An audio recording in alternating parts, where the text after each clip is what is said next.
ప్రముఖ choreographer Johnny master ప్రస్తుతం మధ్యంతర బెయిల్తో బయటకొచ్చారు. జాతీయ అవార్డుల కార్యక్రమానికి హాజరవ్వాలని అందుకుగాను బెయిల్ దరఖాస్తు చేసుకోగా పరిశీలించిన రంగారెడ్డి న్యాయస్థానం ఈ నెల 6వ తేదీ నుంచి 10వ తేదీ వరకు బెయిల్ మంజూరు చేసింది. అక్టోబర్ 10వ తేదీ ఉదయం 10 గంటలకి కోర్టు ఎదుట హాజరు కావాలని న్యాయస్థానం ఆదేశించింది. 2 లక్షల చొప్పున పూచీకత్తు సమర్పించాలని పేర్కొంది. ఈ సమయంలో మీడియాకి ఇంటర్వ్యూస్ ఇవ్వకూడదు, అలాగే మరోమారు మధ్యంతర బెయిల్ పిటిషన్ దాఖలు చేసుకోకూడదని కోర్టు ఆదేశించింది.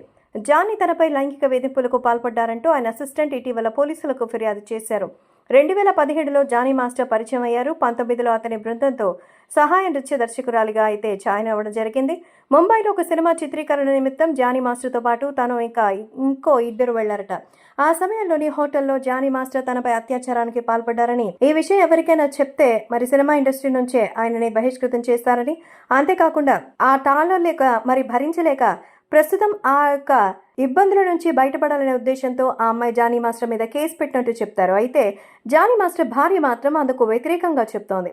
అయితే ఈ నిజాలు ప్రస్తుతం కోర్టు పరిశీలనలో ఉంది. కానీ ఇప్పుడు ఈలోగానే జానీ మాస్టర్ తన నేషనల్ అవార్డు తీసుకోవడానికి అనుమతి ఇవ్వాలని కోరుతూ ప్రస్తుతం బెయిల్ అప్లై చేసుకుంటే ఆయనకి వారం రోజుల వరకు మధ్యంతర బెయిల్ అయితే లభించినట్టుగా తెలుస్తోంది. 6 నుంచి 10వ తేదీ వరకు, అంటే సుమారు 4 రోజుల పాటు ఆయన ఢిల్లీకి వెళ్లి అవార్డు తీసుకుని వచ్చి 10వ తేదీ ఉదయం 10 గంటల కల్లా కోర్టు ఎదుట హాజరుపరచాలని పోలీసులు అలాగే కోర్టు ఉత్తర్వులు జారీ చేసింది.